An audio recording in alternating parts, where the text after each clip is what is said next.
Agak cepet ya. Sekali gas. Sekali gas. Nah, slow.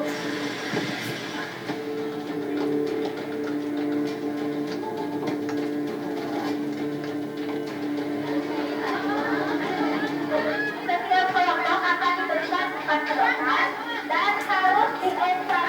Nggak boleh pakai tangan ya, dan diambil dari dalam.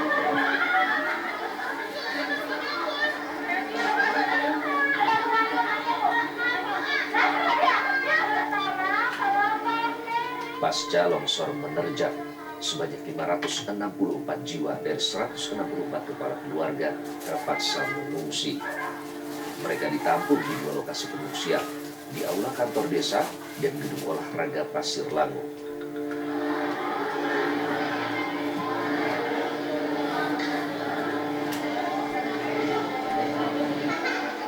Jadi meskipun rumah Ibu Neng masih ada, tapi trauma ya Bu, kalau mengingat kejadian itu. Trauma kita sama kita nggak, kalau mau tidur itu kita gini, itu burang-burangnya kenapa ada air kan di atas itu, kita nggak pernah ada curug gitu. Katanya ada dulu gitu curug-curugnya kelihatan dulu mah katanya, sekarang karena nggak kelihatan airnya cuma merembas sedikit. Kenapa seperti kayak ada curug di atas, yang kita tuh yang aneh gitu, kenapa ada curug yang seperti itu. Kejadian Ibu di mana? Saya di rumah kan, Dengar suara-suara gitu? kayak kapal mau ini sih, kayak ada kapal mau turun, kayak mau jatuh, Mau jatuh. terus kayak truk turun gitu. Di kan saya mah daerahnya ini kayak ada truk turun dari atas ke bawah gitu. Karena di Burangrang itu belum pernah sama sekali terjadi longsor. Kalau longsor dari kebun udah biasa, kalau longsornya dari kebun-kebun udah biasa. Tapi kalau dari gunung, astagfirullahaladzim, belum pernah terjadi sama sekali. Baru kali ini kami, itu pokoknya ngeri pokoknya. Lagi satu kampung. Nah, Cimanggungnya itu adalah perambahan dengan Kopi. 355 hektar petani dan 5 hektarnya milik rakyat warga. Ya. Kita kalau melihat akan soal tanah dengan kemungkinan 30 derajat. Ini, kalau saya sih konsisten saja, seluruh areal yang memiliki tebing dengan kecuraman yang tinggi harus dihutankan. Kemudian 350 hektar itu kan gampang. Hari ini kan Pemprov Jabar nanam di mana saja. Kita nggak peduli mau tanah perhutani, mau tanah masyarakat, mau tanah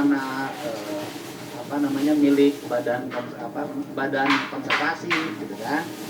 Kita nggak ada masalah karena kalau sudah terjadi bencana itu nggak pernah mandang. Misalnya gini, saya mah tanah perhutani nggak mau longsor, kan longsor juga. Oh saya mah milik taman nasional, longsor juga kan gitu loh. Nah untuk itu saya sampaikan bahwa 350 hektar itu ya kalau yang tanah perhutani pasti saya hijaukan. Pasti saya hijaukan. Kalau yang tanah masyarakat nanti harus bicara dengan masyarakatnya karena hak kepemilikannya kan melekat pada orang yang memilikinya harus kita tanya. Gunung Burangrang adalah salah satu sisa letusan gunung api Sunda Purba yang sudah ada sejak 2 juta tahun yang silam. Gunung Sunda Purba merupakan induk dari gunung-gunung berapi di zona Bandung. Lantaran terbentuk dari material vulkanisme lampau itulah, lereng Burangrang yang juga cukup curam sangat rawan longsor. Ini mahkota longsor. Mahkota longsornya ya itu yang di atas itu, mahkota longsor. Jadi itu gawir mahkota gitu ya, kita sebut sebagai gawir mahkota. Dan inilah sumber dari longsoran itu kira-kira ya di sinilah sekitar area ini. Ya material. Boleh digambarkan berapa alurnya dari mahkota ini sampai titik yang paling terdampak di bawah? Oke, jadi kami sampaikan dulu bahwa dari aspek kegeologian gitu ya, di lokasi ini kan kita lihat kondisi batuannya ya. Jadi batuan di daerah Cisarua dan sekitarnya ini memang didominasi oleh batuan vulkanik produk Gunung Burangrang gitu ya. Dan material vulkanik itu disebutnya lagi sebagai piroklastik. Ya. Piroklastik itu sifatnya mudah lepas, kemudian mudah lapuk juga. Gitu. Nah, ketika kestabilan lerengnya terganggu, ya, apalagi ini kan curam nih secara morfologi, kemiringan lerengnya itu 35 hingga 55 derajat. Jadi ya kebayang kan, kira-kira ya seginilah ya curam ya. Nah, ini kan materialnya jadi mudah tergelincir kan. Nah, ada bidang gelincir yang curam ini, jadi sudah berat, ya gampang. Jadilah dia kita sebut sebagai longsoran.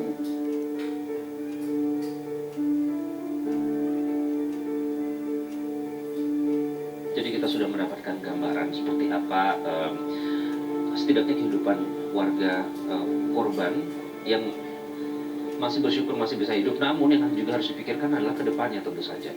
Harus ada evaluasi terkait dengan bagaimana hunian-hunian warga ini berdiri di atas lokasi yang tidak berada dalam rawan bencana, dan apakah mekanisme yang disiapkan itu seperti relokasi itu bisa menjawab kebutuhan mereka dan bisa memastikan kehidupan mereka di masa mendatang untuk menyambung hidup dan meneruskan mata pencarian mereka.